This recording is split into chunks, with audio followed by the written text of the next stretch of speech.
Thursday, February 23rd was a big day in security news. Details were published about the Cloudbleed bug, which leaked tons of plain text requests from across the internet into plain view. On the same day, the first collision attack against SHA-1 was demonstrated by researchers at Google, foretelling the demise of SHA-1 as a safe hashing function. What does this mean for the average engineer? What are the implications for regular internet users? How do these services, Cloudflare and SHA-1, I realize SHA-1's not exactly a service, how do these things work? Well, Haseeb Qureshi interviews Max Burkhardt, a security researcher at Airbnb, in this episode to get to the bottom of what exactly happened, what it means, and how it affects the security of web applications. Thanks to Haseeb for doing this episode on a whim, because this was some breaking news that I think will be of great value to the Software Engineering Daily listeners. And with that, I hope you enjoy this episode with Haseeb Qureshi and Max Burkhardt.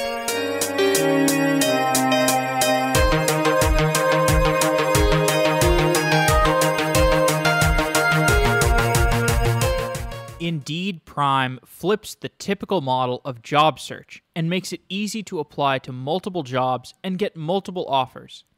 Indeed Prime simplifies your job search and helps you land that ideal software engineering position from companies like Facebook or Uber or Dropbox. Candidates get immediate exposure to top companies with just one simple application to Indeed Prime. And the companies on Prime's exclusive platform message the candidates with salary and equity up front. Indeed Prime is 100% free for candidates. There are no strings attached. Sign up now and help support Software Engineering Daily by going to Indeed.com/SEDaily. That's Indeed.com/SEDaily if you're looking for a job and want a simpler job search experience. You can also put money in your pocket by referring your friends and colleagues. Refer a software engineer to the platform and get $200 when they get contacted by a company, and $2,000 when they accept a job through Prime. You can learn more about this at Indeed.com/prime/referral. That's Indeed.com/prime/referral for the Indeed referral program. Thanks to Indeed for being a continued sponsor of Software Engineering Daily. If I ever leave the podcasting world and need to find a job once again, Indeed Prime will be my first stop.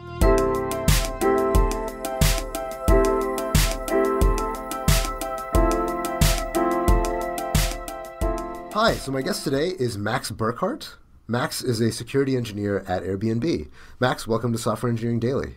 Thank you. Yeah. Pleased to be here. Oh, I'm really glad to have you. So I kind of got you on fairly short notice. I only told you about this a couple days ago. But I want to talk to you. So right now we're talking basically the weekend after Cloudbleed, and which has obviously been a pretty huge event in kind of security issues. And there are actually two major issues that I wanted to discuss today. I want to start by talking with Cloudbleed, and I wanted to eventually get to talking about how Google created a SHA-1 collision. I want to dive into some of the technical aspects and kind of what they mean. But before we do that, let's start by scaring people and trying to make this relevant so they understand exactly what went wrong and why they should be terrified. So before we get into any of the details, I want to know why I should be scared that all this stuff happened. Yeah, so it's been a really exciting week for security news, but in a pretty dark way. There's been some big flaws in sort of underlying internet architecture that have been discovered. So Cloudbleed is really worrying because there's a bunch of pretty high-profile sites, some of which handle sensitive information, which could have had sensitive information leaked. And that includes passwords or session tokens or private communications. So there's a possibility that there's a lot of sensitive information or credentials floating out there, and it's unknown who has found it. So that's really scary from the Cloudbleed issue. On the SHA-1 side, a cryptographic hash function that's been used sort of in a bunch of protocols intended to be a secure hashing function has been shown not to be as well. The first big collision was found, and this has been theorized about for a while, but now the writing's truly on the wall for that hash function. It is not secure. Okay, so these are both two events with pretty big implications for how we think about security and I think a lot of the assumptions that we make about security. So let's start by delving into what exactly happened with Cloudbleed. So For those who don't know, Cloudbleed was a bug found in Cloudflare, particularly their HTML parser, which ended up having a bunch of effects of leaking a bunch of sensitive data. So in order to understand what exactly happened, I think we need to start by, for those who don't know, can you explain what is Cloudflare? What do they do? Yeah, so Cloudflare is a content delivery network, or CDN. So basically they proxy traffic for major websites and use a layer of front-end reverse proxy servers to help serve content more efficiently. They have DDoS protection services and can really help reduce the load on a back-end web service. So they handle a lot of web traffic across the internet, and so flaws in that layer can be very wide-reaching.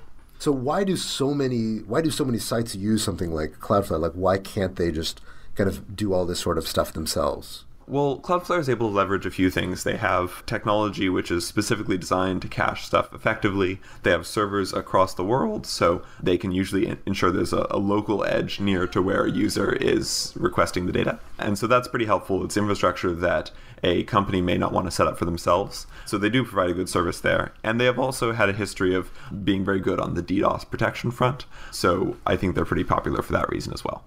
Okay, and pretty briefly, can you explain how does Cloudflare protect against DDoS attacks? How does it actually do that? I don't know the internals of their functionality, but first of all, they've got a lot of capacity, a lot more than a startup or a company might be able to have themselves. And they also have a few ways to detect bot attacks, slow those bot attacks down, try and ensure there's real users that are sending traffic and sort of filter it so that the people who are legitimately using the site get through and then the attack doesn't. Gotcha. Okay, so this is like a pretty critical piece of internet infrastructure. Yeah. And I know that there are a few other competitors, but Cloudflare has a big chunk of the Alexa top 1,000 websites that they service. So a large portion of the internet runs through Cloudflare. What are some of the major sites that you know of that use Cloudflare? Yeah, so I was looking through kind of a list of the potential victims, and some of the ones that stood out to me, and I'll mention briefly why I think these are important, sort of in alphabetical order here. Authy, which stores two-factor tokens for many users, uses Cloudflare. Coinbase, one of the better Bitcoin exchanges, also uses Cloudflare. Medium, many company blogs are on there. Credential leaks could be really problematic on that side. OkCupid, which of course has a lot of private information that you don't necessarily want leaking. Uber, which there's a lot of potential financial benefit to getting a lot of fake accounts or compromising a lot of accounts. And 1Password. 1Password was very concerning right away to a lot of people because, password vaults, like if someone's master password is leaked, that could be really, devastating. 1Password has come out and said that they have additional mitigations which make it so that this is not a huge issue for them. It's obviously something that's concerning, but just because you have 1Password doesn't necessarily mean that you need to panic right now. Right. Okay. So the way that all this was actually discovered, this was discovered fairly recently by Tavis Ormandy, who works for Google's Project Zero. Can you sort of tell me, as best you can, the story of how this was discovered, what happened, how long it took for all this information to become public? Can you sort of spin that yarn for me? Yeah. So it was really sort of a by chance thing. This story is based off of Tavis's account in the bug report that he filed.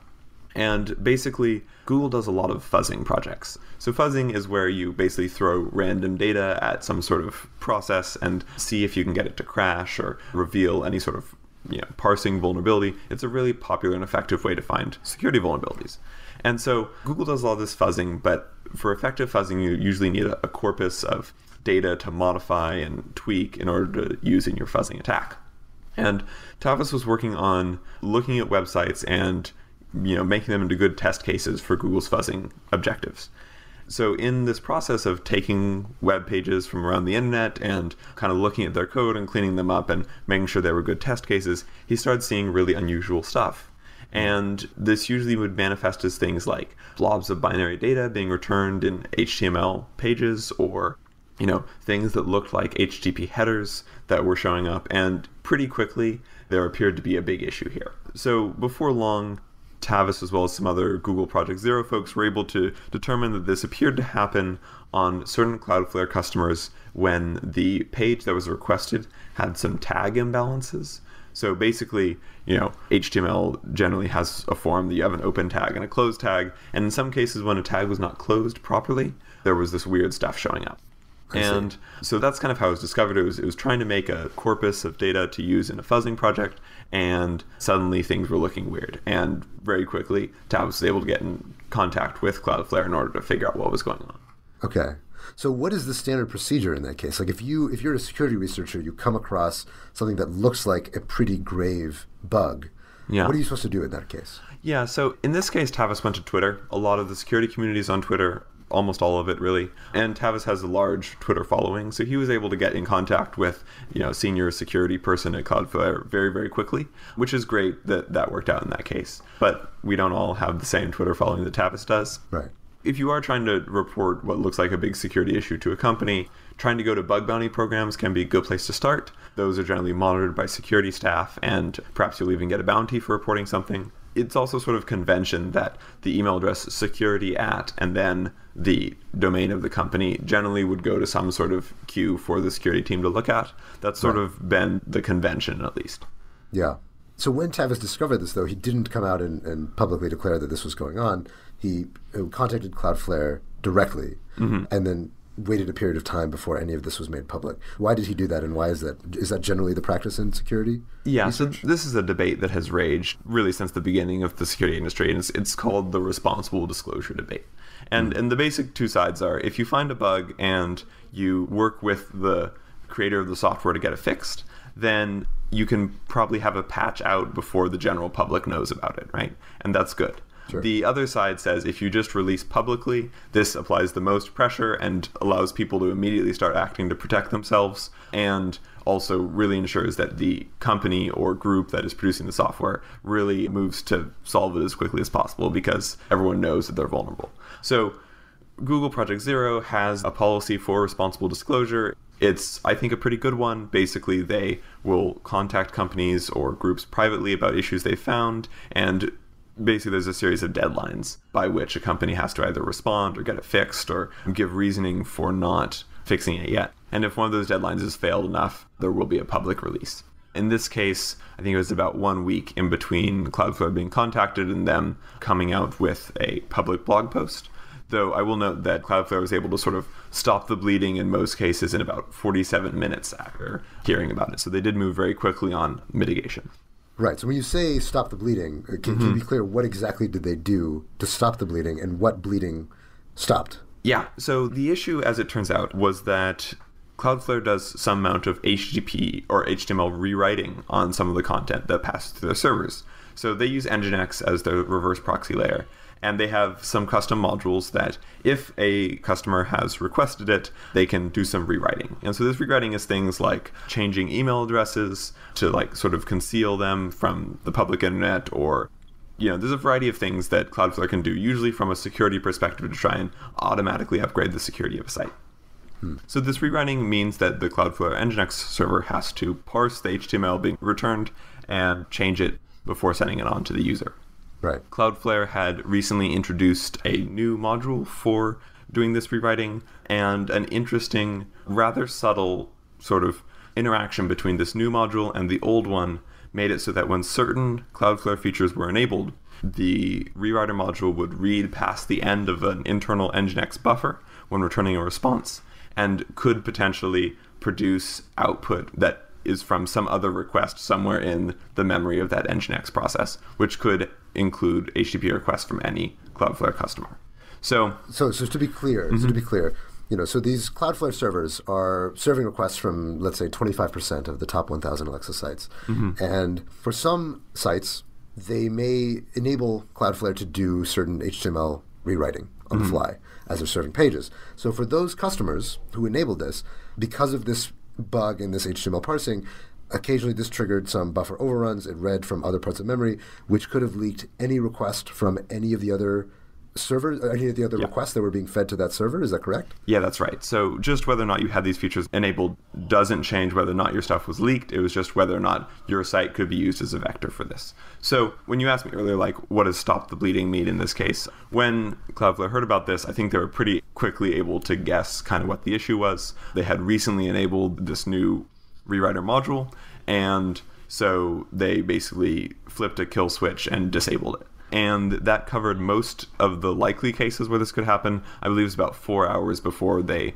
basically able to ship a code change that made it so that the vulnerable path was never followed, regardless of configuration, like state. So they did move very quickly on that, and they were able to guess pretty quickly what the problem was. And that's sort of a critical thing in a lot of this sort of security response stuff, is even before understanding the exact details of the overrun, which were quite technical and subtle in this case, they were able to kind of figure out why it might be happening and stop it altogether before having to understand the exact details of the vulnerability.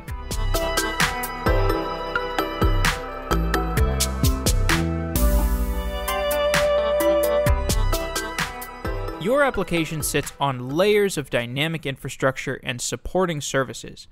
Datadog brings you visibility into every part of your infrastructure, plus APM for monitoring your application's performance. Dashboarding, collaboration tools, and alerts let you develop your own workflow for observability and incident response. Datadog integrates seamlessly with all of your apps and systems, from Slack to Amazon Web Services, so you can get visibility in minutes. Go to softwareengineeringdaily.com/Datadog to get started with Datadog and get a free t-shirt. With full observability, distributed tracing, and customizable visualizations, Datadog is loved and trusted by thousands of enterprises, including Salesforce, PagerDuty, and Zendesk. If you haven't tried Datadog at your company or on your side project, go to softwareengineeringdaily.com/Datadog to support Software Engineering Daily and get a free t-shirt. Our deepest thanks to Datadog for being a new sponsor of Software Engineering Daily. It is only with the help of sponsors like you that this show is successful. So thanks again.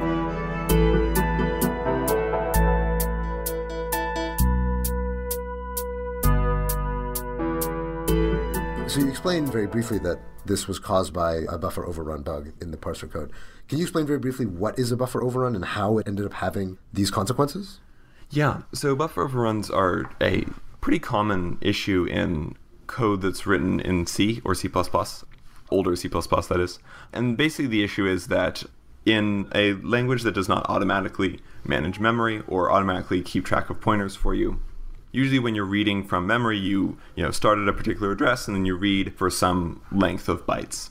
And if you try and read past the end of that buffer, there's nothing that will actually stop you. So basically you try and create these control structures such that, when you start reading an address, you'll only read as far as that buffer is allocated, and therefore you only get the data that you intended and not anything else that just might be lying in memory at the time. However, going back to, the top programming errors of all time, these sorts of things tend to be very vulnerable to things like one-off errors. So in this case, the whole thing could have been stopped had there been a greater than or equals comparator instead of an equals comparator on a particular line. Basically, there was a pointer that was pointing to where memory should be read from, where to start with. And in certain cases, that pointer could get slightly more than the maximum value. But the comparator was only looking at whether or not that pointer was the maximum value. It didn't consider the possibility that it might be able to skip over.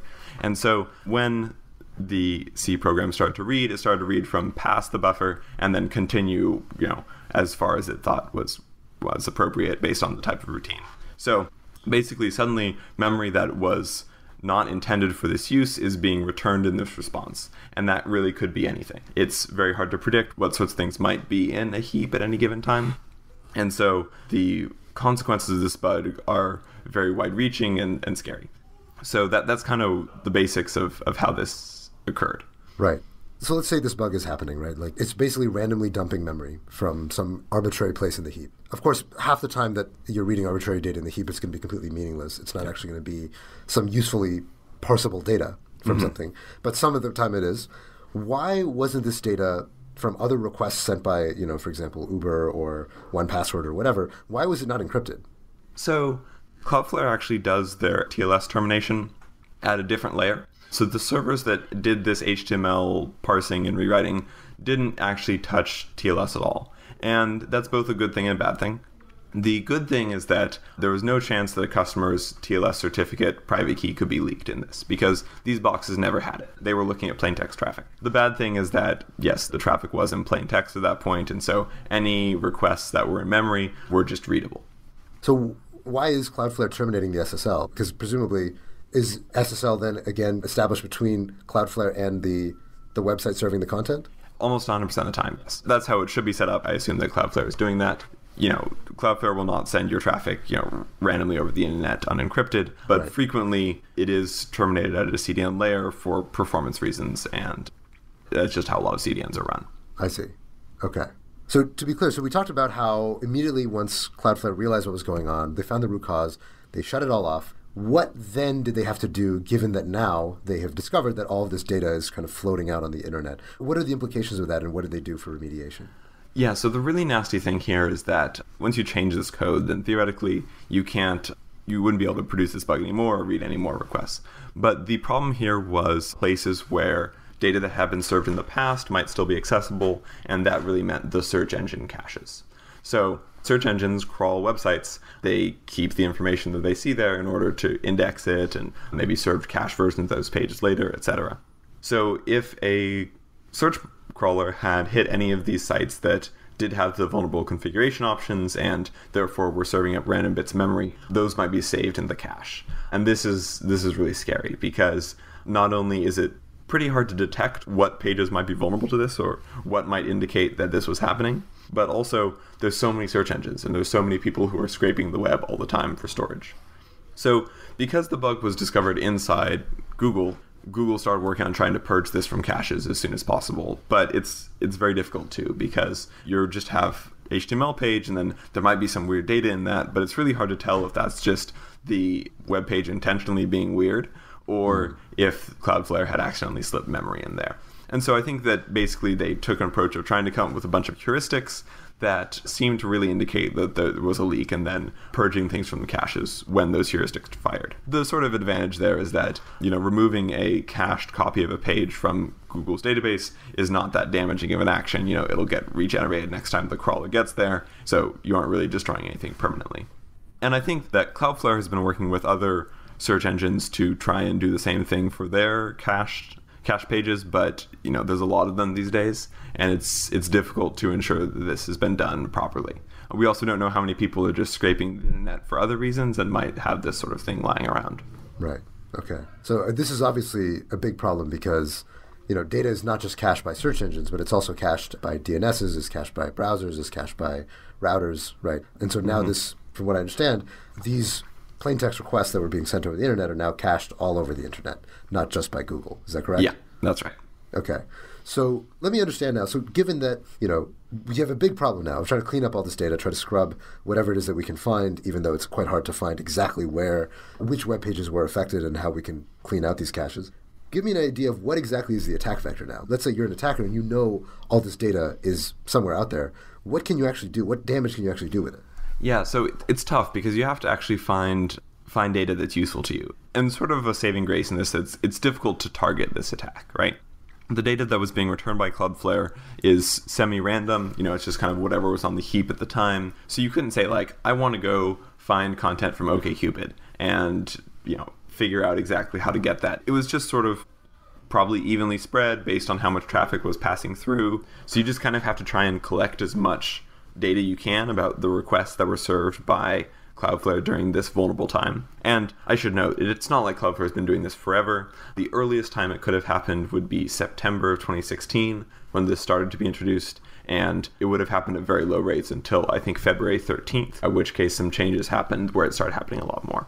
So really, as an attacker, you'd have to try and find some big collection of cached pages and start crawling through that. When I heard about this, I first thought of archive.org, which I thought might not be as quick to be able to purge these things because they're a volunteer project. They can't just assign a security team to go do it. I don't know how true that is. Hopefully they're on the job of trying to clear out this sensitive information.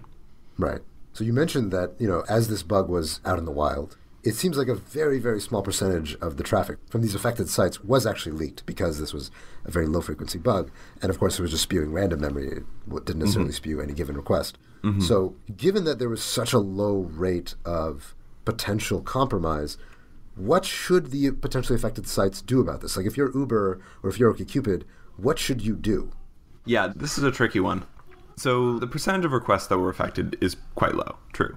But Cloudflare also processes a lot of traffic, and they gave the number of requests affected as a percentage of, or percentage likelihood of any particular request, having a problem, and they process a lot of requests. So I think the amount of data that's been leaked is actually quite large. This guess is based off of kind of some screenshots redacted that Tavis was posting in that bug thread, and it looks like there's a lot of stuff that has gotten out there. So I would advocate for sites that have been affected to this to reset sessions at least. So basically, most websites that remember your login establish some sort of session token in your browser or your phone, and that has some sort of lifetime on the server. Expiring those and making people log in again, I think would be a reasonable step. It's not the greatest UI. People don't love logging in, but it is a way to show your users that you want to be, that you're watching out for them, that you're trying to help ensure that their stuff isn't going to get compromised, even though it's unlikely that it's been compromised. You're kind of watching out for them. So I would advocate for a session reset at least. Password resets are like sort of the next step you could go from there. That's a pretty nasty one because people really don't like changing their passwords. I'm not sure I would always advocate that. Depending on the sort of data you're processing, you might be able to make that call. Like maybe if Authy determined that they had evidence that their data was being leaked or passwords might be being leaked, forcing a password reset there could be reasonable. Again, this is all sort of a risk calculation, so it depends on what you're storing, how many sessions would be affected and sort of what a user would be required to do in order to get back and using your service. It is situational, but I would generally advocate for a session reset at least. Right. So it's possible, of course, that if somebody was logging in, their password would have been in plain text and then leaked. That's right. That was one of the requests that was leaked. But for most of the requests, there is going to be, basically you can, if you take this person's session token, you can essentially impersonate them. That's right. On most of these sites, right? Mm-hmm. So that makes sense intuitively. So I want to ask you how you think Cloudflare handled the bug. It seemed like a pretty big one. It seems like a pretty big, scary event. For somebody who's a security engineer and has probably gone through a lot of these sort of, like all the fire alarms going off type event, how do you think they did? I think they did pretty well. They were able to triage the initial issue very quickly. They were responsive to Tavis, and they were able to stop new data from being released rather quickly. In Tavis's bug report, he expresses some frustration at the time it takes them to publish a public blog post and sort of the language they use. I see where he's coming from. He wanted it to be a little more scary because this is indeed a scary bug. But at the same time, I'm guessing that it wasn't an engineer who wrote most of that. These sorts of releases are very, curated things by legal and public relations and some engineering. And so there's a lot of things that change in there. I think they did a good job of responding to the incident. It sounds like really what caused this was them trying to migrate their parsing and rewriting infrastructure something much more modern and probably, hopefully more secure. So it's not like they were doing this happened because of, extreme negligence on their part or anything. So I think they handled it pretty well. So do you think there'll be any fallout for them after this bug sort of the dust sort of settles? It's really hard to say. Measuring security fallout is tough. It's certainly bad press, and they were in many ways sort of angling for the security-focused segment of the CDN market. That's kind of what they were targeting, and this is going to hurt their efforts a lot in that respect because, the subtleties of this bug may not be apparent to all purchasers. They'll just hear that Cloudflare had a Cloudbleed and maybe change providers. Sure. And so I think there may be some fallout there, but my hope is that the openness they showed in responding to it can, help reassure people that, they're going to be implementing procedures to make sure this never happens again or something like that. Gotcha. So before we move on, I want to ask sort of one obviously very important question. If you are somebody who uses any of these services that potentially were affected by Cloudflare, what should you do? I'd advocate changing your passwords.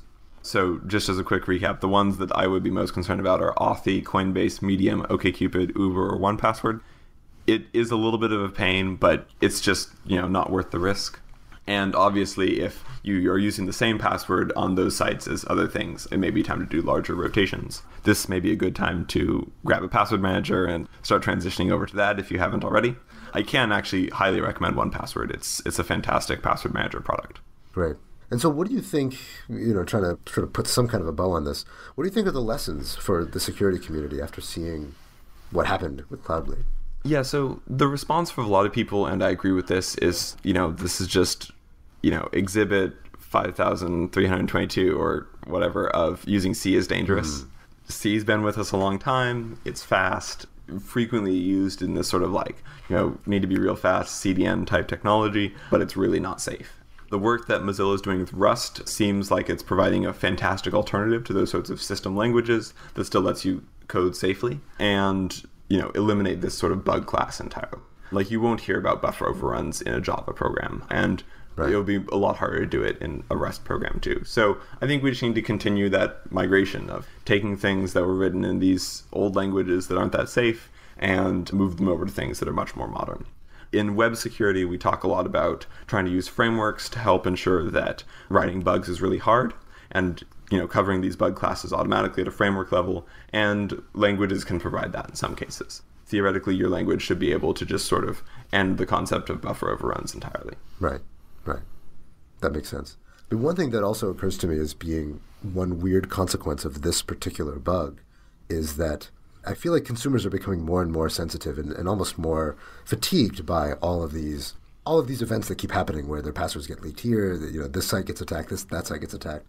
And I think I think sites are very sensitive now to the idea of like, hey, we're going to reset everybody's password because people are afraid users might think that it was their fault or that they, in fact, were compromised when some common piece of infrastructure was actually compromised.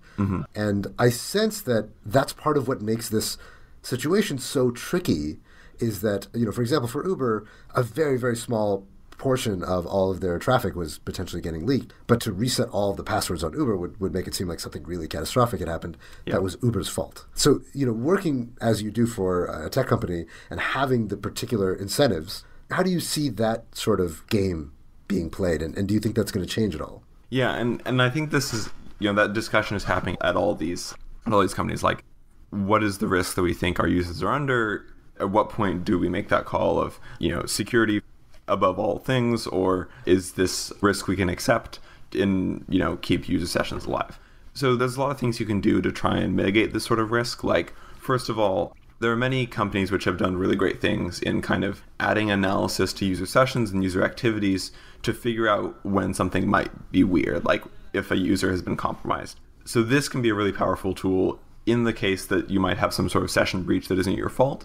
You can maybe tweak the parameters on those analyses and say, okay, well, now that we know sessions might be at risk, let's be extra sensitive to sessions that are used in one geographic place 1 second and then, something radically different, a few seconds later. Like, that is an indication of something a little suspicious, and maybe we should, ask that particular user to change their password or confirm something on their phone. And so those sorts of soft security features, where it's not necessarily a hard requirement, but a way to detect that some sort of compromise may have occurred, can really come in handy around these times. And so when building a product that has user logins, I think this is something that people should think about implementing way sooner than many people do, is the ability to kind of introspect sessions that exist and consider when one might be acting strangely. Right. Okay. So, let's transition from Cloudbleed to talking about the other big piece of news that came out last Thursday, which is Google's SHA-1 collision. So let's start with the absolute basics. I'm going to assume that, maybe a listener might not have any understanding at all of what exactly is the big news here. Let's start from the simplest block. What is a cryptographic hash function to begin with? Yeah, so a cryptographic hash function is a one-way function that takes some arbitrary blob of data, some string of bytes, and transforms it into a hash, which is usually a pretty short string of bytes that is unique to that blob, theoretically. So the idea is that you cannot take a hashed version of data and turn it back into the original version. Then there's some other properties that cryptographic hash functions are supposed to hold, and they can sort of come down to non-predictability. Like, you shouldn't be able to easily fake hashes if you don't know what the original thing was, or you want to be able to say, if I hash file A and something else hashes to file A, that's file A.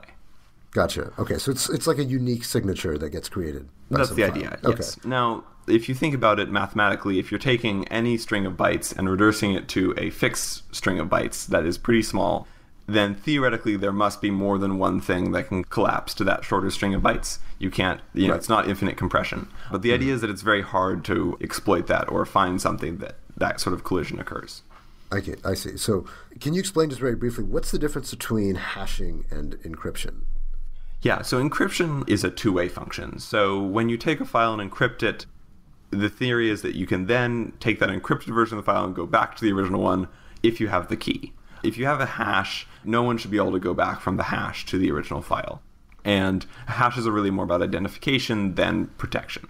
A hash will also, irreversibly change the data that was in the original file. You wouldn't be able to understand anything about the content of that file based on its hash. Right. Okay. So cryptographic hash functions, there's not just one. Obviously, there are a large number of hash functions. Why are there so many? How do I choose among cryptographic hash functions? Why doesn't one just clearly win? Well, there's a lot, and I think a lot of that is just because they get introduced over time. So we've been writing hash functions since, before the 90s.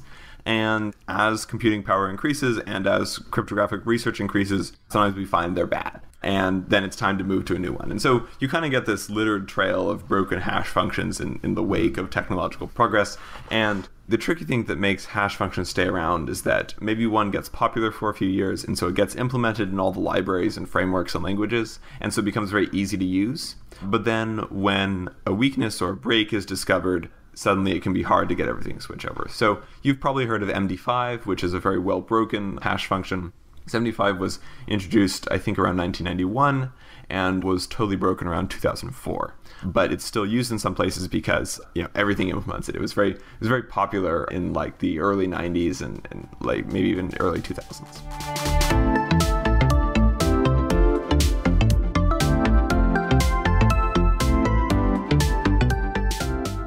Are you ready to build a stunning new website?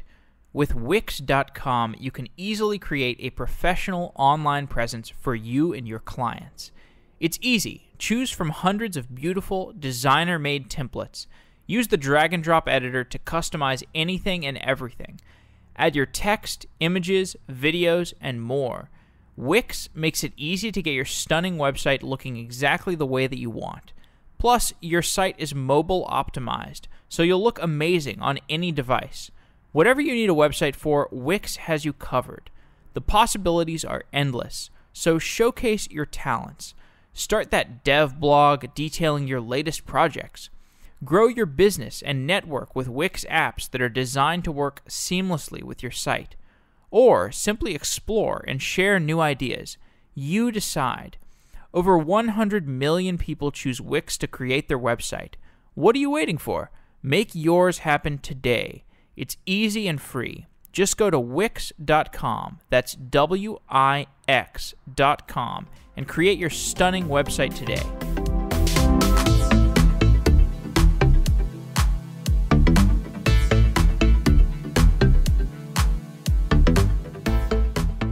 So you say MD5 was totally broken. Can you explain what does that mean? What can an attacker do if they know I'm using MD5 to hash something?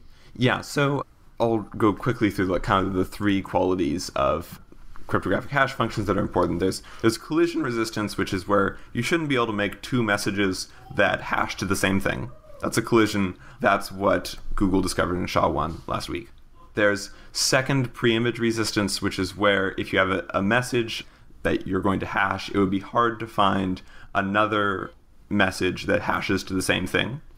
And there's preimage resistance, which is given a hash, it would be hard to find a message that computes to that hash. So not all of these qualities have been broken for MD5, but many of them have. So it's generally considered to be totally unusable if you want to be secure. So SHA-1 just had its first collision, so Google was able to create a message and then create another message that hashed to the same thing. The sort of note that's important to note about this is that Google controlled both messages. They didn't take something that's already been hashed with SHA-1 and then compute a new message that hashed to the same thing. So a second preimage attack is one where I have a document A that hashes to a value, and I can create a document B and have them both hash to the same value. That's Google right. was not able to do that. That's not what they did. Yeah. So, Yeah, and those tend to be scary because then you can take something like a certificate for a TLS connection that has already been generated and you might be able to create a new one that hashes the same thing. That's not what Google did. But the thing with cryptographic hash functions is that as soon as the weaknesses start coming, they come fast. More difficulties are discovered and more ways to break them are found, and they degrade rather quickly as far as things are concerned. So basically as soon as weaknesses start to appear, and weaknesses in SHA-1 started to appear around 2004, you want to start migrating off of them. I see. So SHA-1, I understand, was in the past a fairly popular hashing function. I guess probably still is. What are some of the applications that use SHA-1? Yeah, so SHA-1, very popular indeed. Some of the things that have come up that people are concerned about. So SHA-1 for a long time was used as a way to fingerprint TLS certificates. Google has been leading the effort to deprecate SHA-1 on TLS certificates for some time. So that's actually going pretty well, which is fantastic. And there were actually many people in the industry who thought that Google was kind of overreacting to SHA-1's weakening, and Google just kind of showed them all that, no, this is like, a break was imminent. It's time to migrate. So TLS certificates used to be hashed with SHA-1. CAs that abide by sort of the regulations for that industry are not allowed to issue these certs anymore. So that's good. So to be clear, can you make it clear why it matters that they were using SHA-1? Like, what is actually the vector of attack if CAs were still using SHA-1 and SHA-1 were totally broken? Yeah, so I think this has happened once, I think with an MD5 signed cert.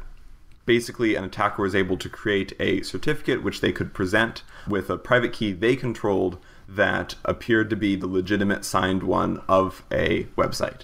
And so this enables a full network interception person-in-the-middle attack on TLS, because you can then present this fake certificate that you control the private key for. But because the thing that is signed is the hash of that certificate, it's possible to, have this kind of sort of duplication. So I believe this has been officially seen to have happened and used in malware once with an MD5 certificate. There is not evidence that this has been done to a SHA-1 certificate yet, but if one was able to, and it seems likely that someone will be able to eventually, this would allow you to strip off the protections of TLS entirely.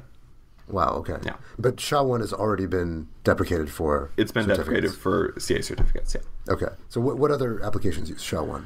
So source control programs use a lot of it. Git uses SHA-1 to refer to objects and commits. And then if you're trying to use signed Git, where you have some sort of cryptographic proof of what changes occurred to a source tree, they're signing those hashes. So you might be able to create 2 Git repositories with the same hashes but different contents.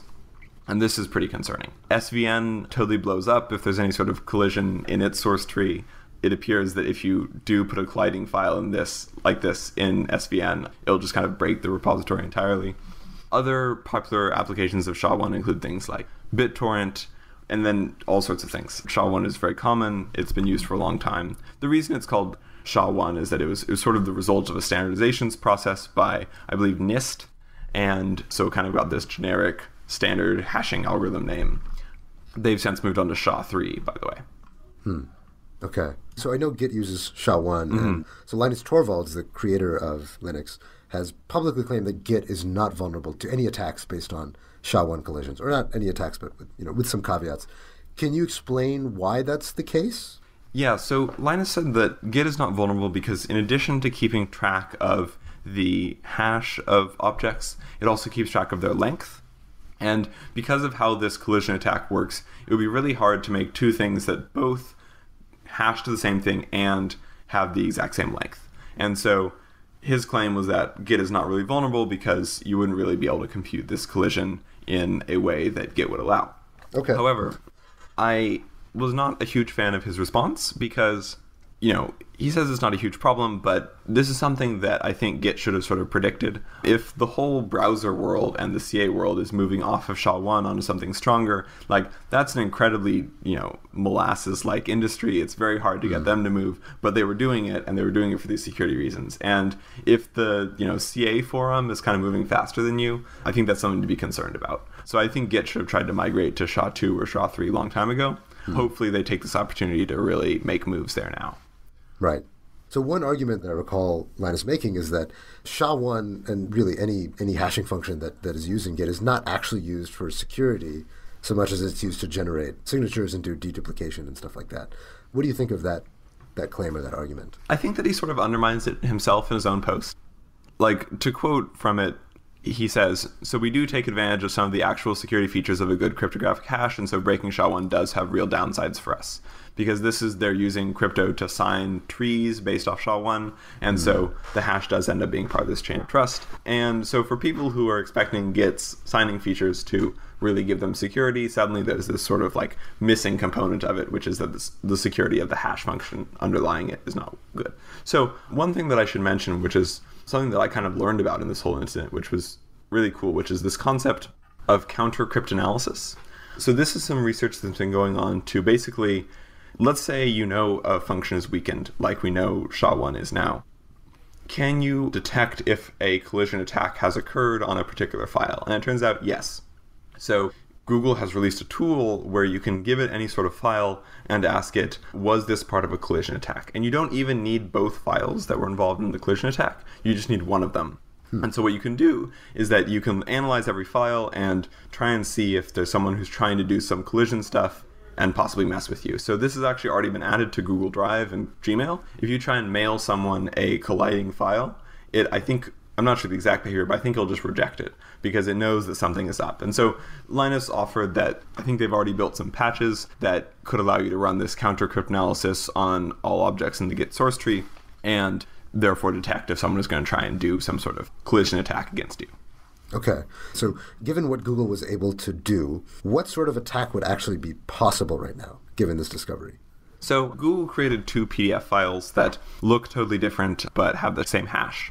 And their sort of proposed theory was like you send someone a contract and ask them to sign it, and they sign it, and it's a regular contract. And then you produce this second contract that looks very bad for them that you claim they signed, and then in court you show that the SHA hash of your file is the same, and therefore this person is bound to this new contract. I think this is a bit of a contrived example because I don't think they do a lot of SHA hashing inside courtrooms, and also all you have to do is say, well, let's try with SHA-256.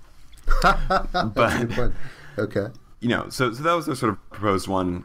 If I were trying to attack this, it's interesting. I think the Git one is actually a pretty interesting approach, especially now that there's so many companies that are using sort of Git as a source of truth for things like configuration and, security critical code. Maybe you could create a commit that, does something evil, but you can kind of slot in there. I think that could be really interesting.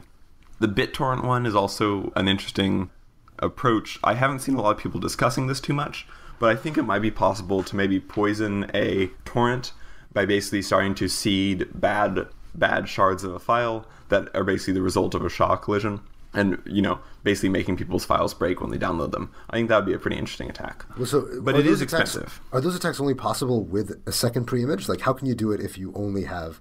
You can generate 2 files that hash to the same value, but you can't decide what the hash will be. That's the thing, is you have to kind of make something that looks like it might be legit and then, kind of swap in your malicious one later. So it would only work in those sort of trust scenarios.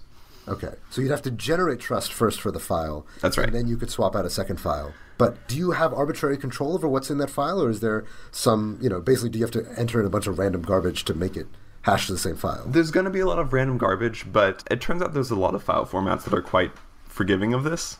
So like they picked PDF because there's a lot of places you can, stick binary garbage in a PDF and it won't complain at all. So PDF's a good example of that. But there's also a lot of things where, like types of files where, you can have a lot of control of a particular section of bytes without affecting its functionality. Like an executable binary is a perfect example. It's quite easy to create a zone in a binary that is never called into or read from or anything like that and can just contain bytes. And in the normal execution of the program, they don't do anything, but they could be affecting the hash. Right. So you mentioned earlier that this is a very expensive attack, potentially. Can you give me an idea? What do you mean by an expensive attack, and how expensive exactly? Yeah, so although Google was able to do a collision, it's not like they just did it with long division. They used a huge amount of computing power in order to kind of generate the parameters that would be needed to do this. So I mentioned earlier that because you're hashing something that could be big into something small, there's always going to be a theoretical collision, right? And so theoretically, if you just try any hash enough, you'll eventually find a colliding file. But the scale at which you'd have to try it enough is so large that it's not really something that's worth considering. We're talking about, millions and millions of years of computation in order to find something that just might collide. So really this is a way to efficiently create a collision, is what Google found. They used cloud compute resources that I think were from Google Compute Engine. Some people on the internet did some back-of-the-napkin math on how much this would cost for EC2 using its G2 8x large instances. The number they came to was $560,000 if you're using normal instances, but you can get that down to about $110,000 if you're using spot instances, which are the ones where you can't use them during peak times and you're kind of bidding on the price, but you can get them for a lot cheaper. So about $100,000 to create a colliding file. That's not cheap. It's not something that, I'm just going to go run off and do for fun. But you could potentially imagine a case where someone who's very advanced and well-funded might want to do this if they had a good enough reason. If there was a way to, use this against a TLS cert, I think $100,000 for a TLS compromise of a particularly important connection might be valid. But again, this isn't a second preimage attack. You'd have to do some tricky stuff. By tricky stuff, you mean actually getting two useful files that collide to the same value. That's right. Right. So it sounds like, from what I'm hearing from you, that this is scary, but it doesn't actually amount to any immediately practical targeted attacks that you can really do. Yeah, I can't really think of any. It's more just a sign to the development and engineering community that any preconceptions they had about SHA-1 being safe are not correct. So, as I mentioned, it has been weakened since about 2004. There has been indication of it being pretty bad, but now, now there's just more evidence of that. Right. Is it true that every cryptographic hash function is subject to the same sort of decay over time as computers get more powerful or they're subject to more analysis? Or have there been any cryptographic hash functions that have kind of just remained solid and not weakened over time? From what I know, everything has weakened, but I don't think that's necessarily a property that is inherent to them. So everything is sort of weakened over time. SHA-2, which is sort of like, used in a lot of places right now and considered secure, there was some paper that was starting to show some minor weakness in it that was released around 2008. I wouldn't, don't panic about it, but that sort of thing is starting to show. SHA-3, which was standardized in 2012, has not yet been weakened as far as we know. Computers will continue to get more powerful, but with the lengths of hashes used by things like SHA-2 and SHA-3, it's still not feasible to, just guess enough things to find a collision. And one thing that I should note is that even if quantum computers start working in the near term, there is not a known quantum algorithm that dramatically affects hash strength. So guessing a hash with a quantum computer is about as hard as it is with a traditional computer. Okay. So it sounds like this is really the death knell for SHA-1. Definitely. So how hard is it going to be to do all the work of refactoring code to get off of a weakened hash function and move on to something that's more robust? It's hopefully not that hard. SHA-2 has been around for quite some time now, and it should be pretty well supported by all the languages and frameworks out there. There are going to be changes you have to make. You have to kind of have a transition plan so that you can still check data that is provided with SHA-1 and sort of have a sunset process there. But it shouldn't really be that hard. SHA-2 takes up slightly more space than SHA-1, but not that much more space. So there will be changes, but it's generally something that should not be unbelievably hard to do. Gotcha. Okay, great. So to wrap up the entirety of our discussion, which has been really, really fantastic, thank you so much for sharing all your knowledge with me, by the way. What was the response from Airbnb to seeing all these security issues? I know we don't use Cloudflare. Do we use SHA-1 for anything? Yeah, so I'm not going to say that we don't use SHA-1 anywhere. It does pop up from time to time, but it's not something we put a lot of infrastructure on. Everything that has been written recently should be using SHA-2, and as a member of the security team, I try and make sure that happens. With this sort of death knell, as you said, we can really start cracking down internally on existences of SHA-1, but it's not something that we've pinned a lot of security on, so it should be a pretty easy transition for us. And as you said, yeah, right. we didn't use Cloudflare, so, got lucky on that one, not affected. Sure. And just in terms of how these recent events make you reflect on internet security on the whole, it seems to be kind of scary that there's one provider that could have one bug that potentially compromises a very large portion of the internet. Do you have any thoughts on that, or do you have any insight that you can share with me? Yeah, I mean, it is really scary, and you hope at some point that the rate of big compromises or leaks slows down, and that really doesn't appear to have happened. It would be hard to cut the time, but at least for the last 5 to 10 years, we've been seeing increasingly large breaches and security compromises and all this sort of thing as more people start doing research and more people discover these problems. And so that's worrying because you're is it ever going to stop? Or are we ever going to have a secure internet? And it's always going to be hard. Right now, the advantage is definitely sort of on the attacker's side. Attackers theoretically have infinite time to find a bug, and that bug eventually will be something pretty severe. And so that is worrying, but over time we do pick up knowledge that we can, use to great effect. And we figure out techniques that really stop a lot of attacks. One thing that I would like to point to that has been really powerful for security in the last few years is the spread of two-factor authentication, particularly on sort of internal management systems. Two-factor or multi-factor is a really strong, security guarantee that can help keep a lot of things safe, even if there are weaknesses or faults discovered.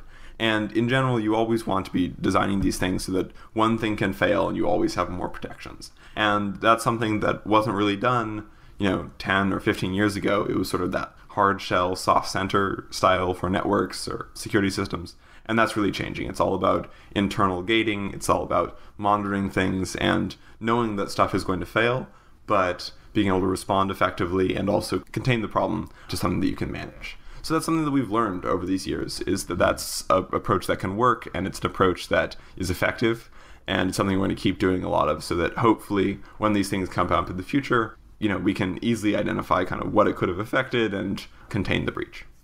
Right. Well, Max, this has been a fascinating and terrifying discussion. I wanted to thank you for taking the time to chat with me and chat with our listeners. Yeah, thank you so much for coming up with these questions. It's been an interesting week, and I love discussing it with you. Awesome.